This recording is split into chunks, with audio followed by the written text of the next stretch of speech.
So in this video, I'll be teaching you on how to recover your Chrome lost passwords after cleaning or clearing your history. So first, you need to open your web browser, which is on the Google, and make sure to access the Chrome settings, which is this, and go to the autofill and password section. And once you're in, you will see this page. You just have to click on the Google Password Manager and you will redirect to this page. After that, you'll be going to click the settings. Once you click on that, you will see the export passwords right here. So you will see the import passwords right here, which is on the CSV file.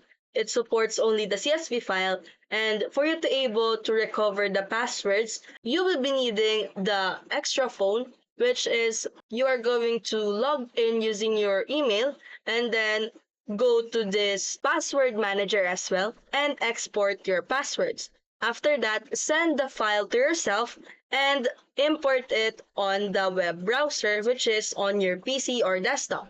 If you found this video helpful, don't forget to smash that like button and subscribe so you never miss a new video.